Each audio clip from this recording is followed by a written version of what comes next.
ओम नमः शिवाय। आज हम सुनेंगे सावन मास में प्रतिदिन सुने जाने वाली भगवान गणेश की कहानी। प्राचीन समय की बात है। एक ब्राह्मणी अपने बेटे बहू के साथ रहती थी। ब्राह्मणी के पति गांव में बने गणेश मंदिर में पुजारी थे। उनके मरने के बाद ब्राह्मणी उसी गणेश मंदिर में सेवा करने लगी। वह मंदिर की साफ सफाई, पूजा पाठ का सारा इंतजाम कर लेती थी। बगीचे में से फूल तोड़कर मंदिर में बैठकर फूलों की सुंदर माला बनाकर भगवान गणेश को पहनाती थी। भगवान गणेश की पूजा पाठ, कथा कहानी कहती। मंदिर के पुजारी जब तक आते उससे पहले ही मंदिर का पूरा काम कर लेती थी। पुजारी जी मंदिर में पूजा करने के बाद चढ़ावे में फल, मिठाई, पैसे आते, उसमें से कुछ उस ब्राह्मणी को भी दे देते थे। इससे उस ब्राह्मणी का जीवन यापन अच्छी तरह से चल जाता था। ब्राह्मणी का पुत्र एक किसान था। उसका नाम राम था। वह बहुत ही सीधा साधा भोला भाला लड़का था, लेकिन उसकी पत्नी तेज चालाक थी। उसकी पत्नी अपनी सास को पसंद नहीं करती थी। ब्राह्मणी जब अपने घर आती तो उसकी बहू उसके लाए हुए फल, मिठाइयाँ और पैसे अपने कमरे में रख लेती और अपनी सास को वह रूखी सूखी रोटी और सब्जी में पानी मिलाकर ब्राह्मणी के आगे रख देती थी। जब ब्राह्मणी अपनी बहू से कहती कि बेटा ऐसी क्या सब्जी बनाई है, तो वह अपनी सास से लड़ने लग जाती और कहती कि जैसी हम खाते हैं वैसी आपको ला कर दी है। उसने कुम्हार से ऐसी हांडी बनवाई थी जिसमें 2 भाग थे। वह एक तरफ अपनी सास के लिए सब्जी बनाती, दूसरी तरफ अपनी और अपने पति की। जब वह परोसती तो सास को पानी वाली सब्जी दे देती और वह ब्राह्मणी थोड़ी सी रूखी सूखी रोटी खाकर संतोष कर लेती और भगवान से प्रार्थना करती कि हे भगवान, मेरे परिवार पर आप कृपा बनाए रखना। ब्राह्मणी पूरा दिन भजन कीर्तन में निकाल देती थी। गणेश जी की कृपा से ब्राह्मणी के बेटे का कारोबार बहुत अच्छा चलने लगा। जब राम घर आता तो उसकी पत्नी सारे पैसे और जो भी सामान लेकर आता वह ब्राह्मणी को भनक भी नहीं होने देती और वह अपने कमरे में रख लेती थी और वह हमेशा गरीबी का रोना लेकर बैठ जाती। ब्राह्मणी हमेशा की तरह ही भगवान की पूजा पाठ करती। ऐसे ही दिन बिताने लगी। ऐसे करते करते बहुत दिन बीत गए। एक दिन उसके घर के द्वार पर एक बूढ़ा ब्राह्मण आया और भिक्षा मांगने लगा। तब ब्राह्मणी की बहू ने कहा, हमारे खाने के लिए भी नहीं है, तुम्हें कैसे भिक्षा दूं? किसी दूसरे घर में जाकर भिक्षा मांग। तब ब्राह्मणी ने ये सब सुनकर मंदिर का प्रसाद उस ब्राह्मण को दे दिया और बहुत खुश हो गया। तभी राम घर आया तो ब्राह्मण का आदर सत्कार किया। उसने आग्रह किया कि आज हमारे घर भोजन करोगे। ब्राह्मण भोजन के लिए मना कर दिया।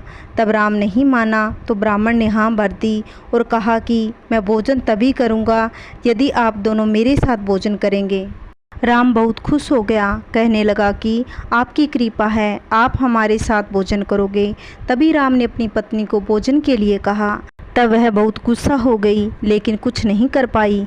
भोजन परोसने के बाद तभी राम ने ब्राह्मण से कहा कि पहले आप भोजन ग्रहण करें, फिर हम भोजन करेंगे। तभी ब्राह्मण की नज़र ब्राह्मणी की थाली पर गई तो उसकी सब्जी में पानी ही पानी था और राम की थाली में घी से भरी सब्जी देखी। ब्राह्मण यह देखकर कहने लगे कि मैं यह भोजन नहीं कर सकता।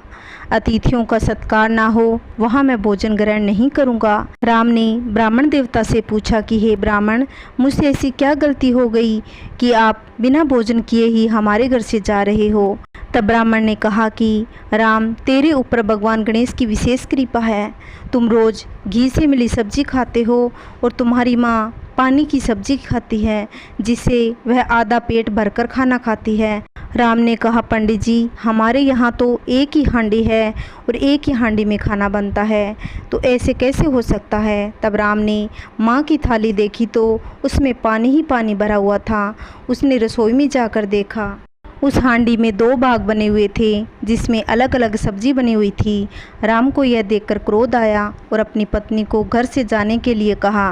वह ब्राह्मण के पैरों में गिरकर माफ़ी मांगने लगी और रोने लगी। तभी बूढ़ा ब्राह्मण वेश बदलकर असली रूप में गणेश भगवान के रूप में प्रकट हो गए।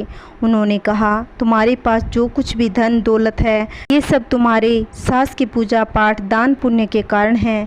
तुम्हारे कर्मों के कारण तो तुम्हें भोजन भी प्राप्त नहीं हो सकता। राम ने गणेश भगवान के पैरों में गिरकर माफ़ी मांगी और कहा कि हमारी गलती माफ़ी के काबिल तो नहीं है, लेकिन मुझे इस बारे में कुछ भी नहीं पता था। ब्राह्मणी भी अपने बहू के किए कर्मों की गणेश भगवान के सामने माफ़ी मांगने लगी। भगवान गणेश जी ने कहा, जहाँ बुजुर्गों का आदर सत्कार नहीं होता वहाँ मेरा वास नहीं है, इसलिए अगर आज के बाद तुम दोनों ने अपनी सास की सेवा की तो तुम्हारे घर धन दौलत का घर भर जाएगा। ऐसा कहकर भगवान गणेश वहाँ से अंतर्ध्यान हो गए।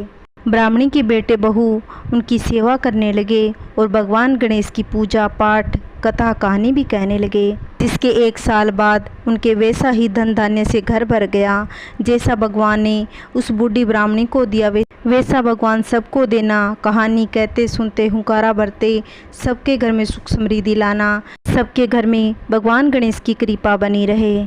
बोलिए गणेश जी महाराज की जय। अगर आपको मेरी वीडियो अच्छी लगती हो तो लाइक करना और कमेंट करना। कमेंट करके बताना कि कहानी आपको कैसी लगती है और ज़्यादा से ज़्यादा वीडियो को शेयर करना। अगर आप चैनल पे नए हो तो प्लीज़ चैनल को सब्सक्राइब करना, जिससे आने वाली वीडियो की नोटिफिकेशन आप तक पहुँच सके।